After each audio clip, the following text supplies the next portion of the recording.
Frères et sœurs et amis, je vous salue dans le Seigneur. Jésus-Christ, c'est moi, Ramucho Lagraine. L'étude biblique que vous allez écouter, je l'ai intitulée « Les Juifs qui n'ont pas cru au message du salut en Jésus-Christ seront-ils tout de même sauvés au retour de Jésus, lorsqu'il apparaîtra du ciel sur les nuées, que l'on appelle l'avènement de Jésus ?» Notons que des centaines de pasteurs et de chrétiens le croient. C'est une erreur de doctrine très grave qui sera contredite par l'Écriture. Étude biblique sur la question d'un soi-disant salut possible pour tous les Juifs qui n'ont pas cru à l'évangile du Seigneur Jésus-Christ et des apôtres pendant la période de la grâce. Selon les pré-tribulationnistes Scofield et John Nelson Darby, tous les Juifs qui n'auraient pas été enlevés avec l'Église en secret au moment d'un retour secret de Jésus auraient, selon cette théorie, l'occasion de se convertir tout de même à l'avènement de Jésus, le seul retour prévu par le Christ et les prophètes dans la Bible et par Jésus lui-même. Nous pouvons déjà relever deux grandes erreurs de doctrine. La première erreur, qui va à l'encontre de l'enseignement de Jésus et des apôtres, il n'y a pas dans tout le Nouveau Testament un seul verset qui annonce un retour secret de Jésus pour enlever l'Église. Le seul retour de Jésus pour enlever l'Église est prévu d'avoir lieu en gloire et visible. Exemple biblique, Apocalypse 1:7. Voici il vient avec les nuées et tout œil le verra, même ceux qui l'ont percé, et toutes les tribus de la terre se lamenteront à cause de lui. En parlant de son avènement dans Matthieu 24, Jésus nous décrit que son retour se fera dans les mêmes conditions que des gens du temps de Noé. Verset 39. Et ils ne se doutèrent de rien jusqu'à ce que les déluge viennent et les emporta tous. Il en sera de même, dit Jésus, à l'avènement du Fils de l'homme. Selon la déclaration de l'apôtre Pierre dans sa deuxième épître, au verset 10, il nous est dit que le jour du Seigneur viendra comme un voleur dans la nuit. En ce jour-là, les cieux passeront avec fracas et les éléments embrasés se dissoudront et la terre avec les œuvres qu'elle renferme sera consumée.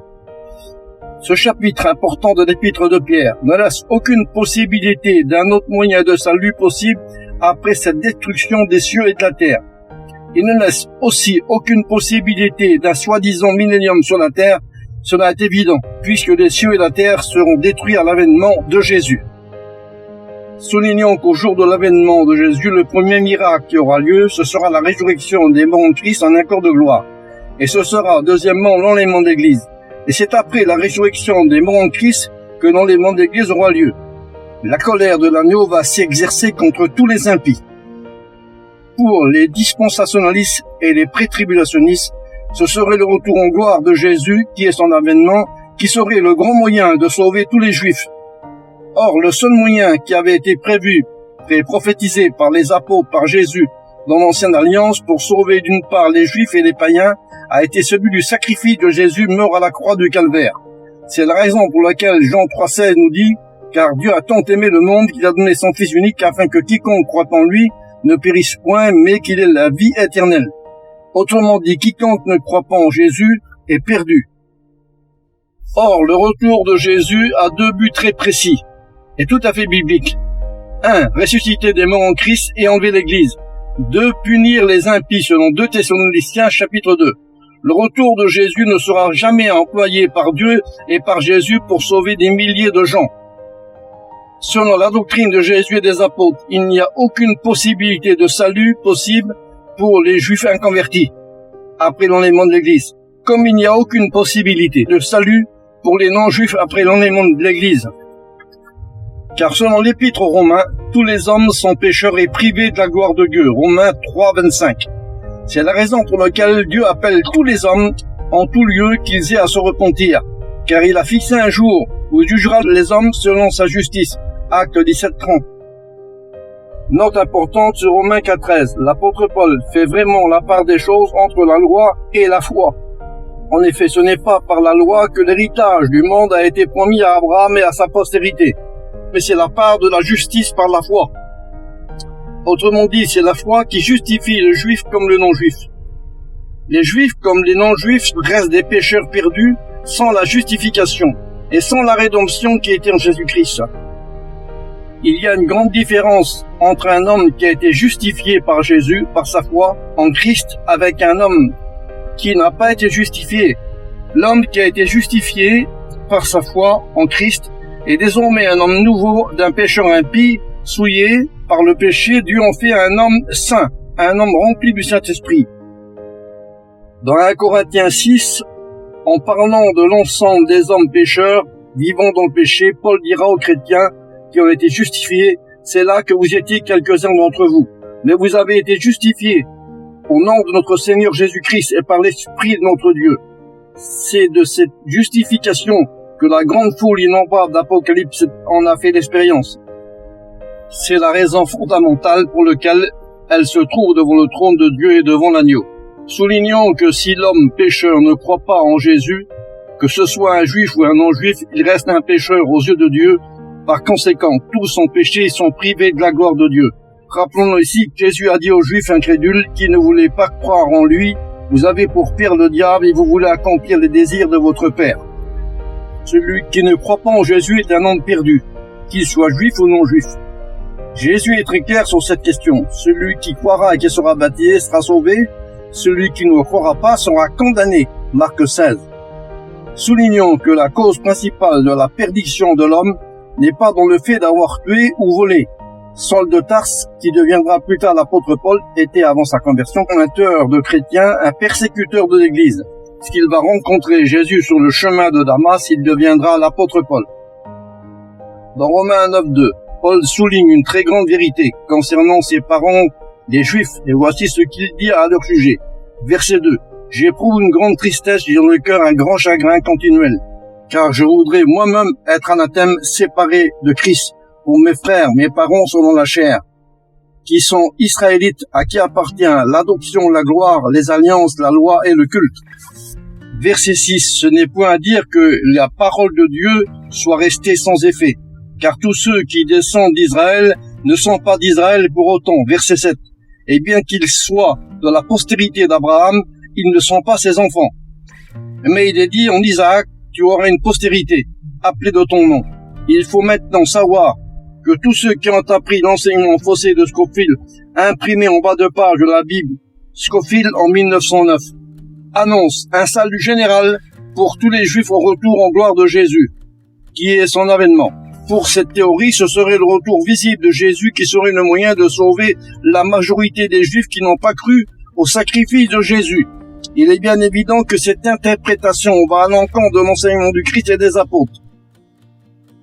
Il suffit de choisir un des chapitres qui traite la question du salut conditionnel pour constater que Jésus et les apôtres présentent par des dizaines de preuves irréfutables, par le texte biblique et son contexte, que le salut conditionnel s'adresse sans exception aux Juifs comme aux non-Juifs.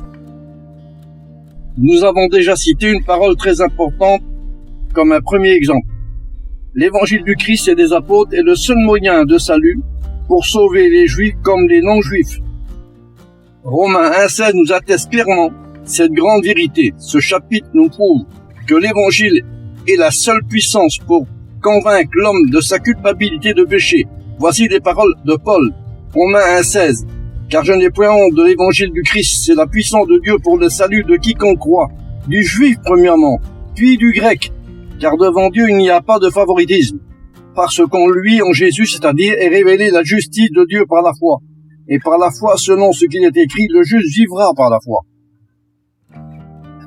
La prédication de l'évangile est donc le seul moyen qui peut toucher les cœurs de tous ceux qui auront le privilège d'écouter l'évangile prêché. Il est écrit que la foi vient de ce que l'on entend, et ce que l'on entend vient de la parole de Dieu. Le chapitre 16 de l'évangile de Marc ne peut être ni détourné ni contredit de son contexte lui-même. Il contient des grandes vérités fondamentales pour obtenir le salut. Marc 16, verset 15. L'ordre donné par Jésus aux apôtres, puis il leur dit, allez par tout le monde et prêchez l'évangile, la bonne nouvelle à toute la création. Celui qui croira et qui sera baptisé sera sauvé. Celui qui ne croira pas sera condamné. Il n'y a aucune alternative possible. Il est bien question ici du salut conditionnel dans cette parole de Jésus. Note importante, c'est donc à partir de l'écoute de l'évangile que l'homme peut devenir un chrétien, en croyant à la bonne nouvelle du salut. Dans Romains 2,7, Paul met en évidence le bien et le mal. Au verset 5, il parle de l'endurcissement de ceux qui sont restés insensibles, soulignant que ce chapitre met en évidence les châtiments qui vont tomber sur tous ceux qui ne répondent pas à l'évangile du Christ. Verset 5. Mais par ton endurcissement et par ton cœur impénitent, tu t'amasseras un trésor de colère pour le jour de la colère et de la manifestation du juste jugement de Dieu qui rendra à chacun selon ses œuvres. Verset 7. Il réserve la vie éternelle à ceux qui, par la persévérance à bien faire, cherchent l'honneur, la gloire et l'immortalité. Verset 8. Mais irritation et colère à tous ceux qui, par un esprit de dispute, sont rebelles à la vérité et obéissent à l'injustice. Verset 9. Tribulation et angoisse sur toute âme d'homme qui fait le mal, sur le juif premièrement. Verset 10. Gloire et honneur et paix pour quiconque fait le bien, pour le juif premièrement. Car devant Dieu il n'y a pas de favoritisme. Notons bien l'importance du verset 8, qui nous donne les conséquences de tous ceux qui sont rebelles à la vérité et qui obéissent à l'injustice. L'irritation et la colère de Dieu seront obligés de s'exercer contre eux. Contrairement à tous ceux qui annoncent que tous les Juifs seront sauvés au retour de Jésus visible, que l'Écriture appelle l'avènement du Seigneur. Le Nouveau Testament nous enseigne tout le contraire. Le prophète Ésaïe, au verset 27 du chapitre 9 de l'Épître aux Romains, nous dit clairement de son côté, au sujet d'Israël, quand le nombre d'Israël serait comme le sable de la mer, un reste seulement sera sauvé. Ce reste qui sera sauvé, selon la Bible, sont tous ceux qui, parmi les Juifs, ont cru en Jésus et à son évangile. Verset 3. Paul déclare une grande vérité au sujet de la justification par la foi, dont les païens ont été les bénéficiés. Voici les paroles de Paul. Que dire donc, les païens qui ne cherchaient pas la justice ont obtenu la justice qui vient de la foi, tandis que Israël qui cherchait une loi de justice n'est pas parvenu à cette loi. La question se pose pourquoi? La réponse, c'est le verset 32 qui nous la donne. Parce que Israël n'a pas cherché Dieu par la foi, mais par les œuvres. Comme promenant des œuvres, ils se sont heurtés contre la pierre d'achoppement. Selon ce qui est écrit, voici je mets en Sion une pierre d'achoppement, un rocher de scandale. Celui qui croit en lui ne sera pas confus, mais celui qui ne croira pas sera condamné. Note importante à retenir. Paul nous précise en disant que tous ceux qui descendent d'Israël ne sont pas d'Israël, verset 7. Et bien qu'ils sont de la postérité d'Abraham, ils ne sont pas ses enfants pour autant. Verset 8 au chapitre 9 de Romains. Que ce n'est pas en effet les enfants de la chair qui sont les enfants de Dieu, mais ce sont les enfants de la promesse qui sont regardés comme étant la postérité. Il est donc impossible que des Juifs parviennent à être justifiés par les œuvres de la loi. Galates 2,16 nous dit ceci, néanmoins, sachant que ce n'est pas par les œuvres de la loi que l'homme est justifié, mais par la foi en Jésus-Christ, que Dieu soit béni. L'apôtre Paul nous dit, nous aussi nous avons cru, afin d'être justifiés, sanctifiés, par la foi en Jésus-Christ, et non pas par les œuvres, car personne ne sera sauvé par les œuvres de la loi. En résumé de ces paroles de grande vérité, Paul dira dans Romains 3,9, « Quoi donc sommes-nous plus excellents, nullement, en parlant des Juifs, car nous avons déjà prouvé que tout Juif et Grec sont sous l'empire du péché. » Verset 10, « Selon ce qui est écrit, il n'y a point de juste, pas même un seul. Nul n'est intelligent, nul ne cherche Dieu. Tous sont égarés, tous sont pervertis. Il n'en est aucun qui fait bien, pas même un seul. » Et pour continuer la liste de cette humanité pécheresse devant Dieu, leur gosier est un sépulcre ouvert. Ils se servent de leur langue pour tromper. Ils ont sous la langue un venin d'aspi, et leur bouche est pleine de malédiction et d'amertume. Ils ont les pieds légers pour répandre le sang. La destruction et le malheur sont sur leur route. Ils ne connaissent pas le chemin de la paix. La crainte de Dieu n'est pas devant leurs yeux. Verset 19. Or, nous savons que tout ce que dit la loi, c'est-à-dire à ceux qui sont sous la loi, le motif est de taille, afin que toute bouche soit fermée et que tout le monde soit reconnu coupable devant Dieu. Car personne ne sera justifié devant lui par les œuvres de la loi, puisque c'est par la loi que vient la connaissance du péché. Verset 21 nous donne le vrai équilibre en nous disant « Mais maintenant, sans la loi, est manifestée la justice de Dieu, à laquelle rendent témoignage la loi et les prophètes. » Verset 22 « Justice de Dieu par la foi en Jésus-Christ, pour tous ceux qui croient, il n'y a point de distinction, car tous ont péché et sont privés de la gloire de Dieu. » Autrement dit, tous les Juifs qui restent sous la loi et ne veulent pas se tourner vers Dieu par la foi en Jésus, restent sur l'empire du péché, incapables de mériter le salut par la loi. Les Juifs ont prétendu être les fils d'Abraham, mais Jésus leur a répondu, vous avez pour père le diable et vous voulez accomplir les désirs de votre père. Galates 5, verset 4. Concernant les Juifs qui étaient séparés de Christ, vous tous qui cherchez la justification de la loi, vous êtes déchus par la grâce.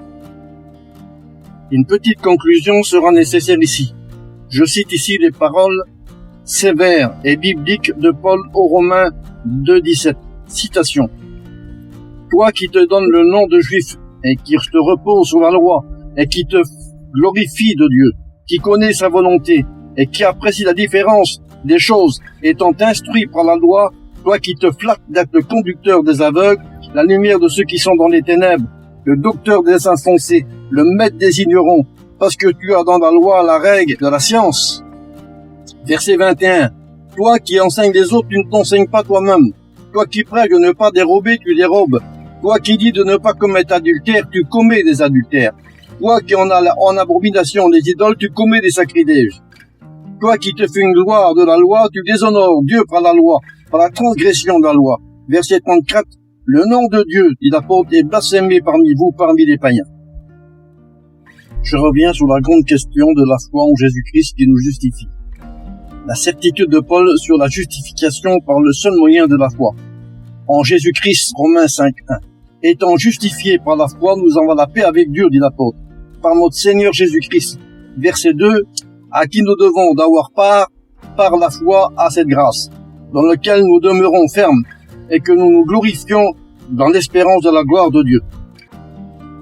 Dire et enseigner que tous les Juifs se convertiront au retour de Jésus, cela est grave, car c'est tout le contraire qui va se passer. 2 Thessaloniciens, verset 7, nous le précise. En ce jour-là, de l'apparition du Christ, les chrétiens entreront dans le repos éternel de Dieu. Le Seigneur Jésus apparaîtra du ciel avec les gens de sa puissance au milieu d'une flamme de feu pour punir ceux qui ne connaissent pas Dieu et ceux qui n'obéissent pas à l'évangile de notre Seigneur Jésus-Christ. Ils auront pour châtiment une ruine éternelle loin de la face du Seigneur et de sa gloire et de sa force lorsqu'il apparaîtra du ciel en ce jour-là, pour être glorifié dans ses saints et admiré dans tous ceux qui auront cru. Que Dieu vous bénisse et que Dieu vous éclaire richement par sa parole. Si vous êtes intéressé par les études bibliques, je suis prêt à répondre à vos questions. Il suffit de m'appeler au 06 17 57 43 30. Votre frère Ramoucho qui prie pour vous. Dieu vous bénisse.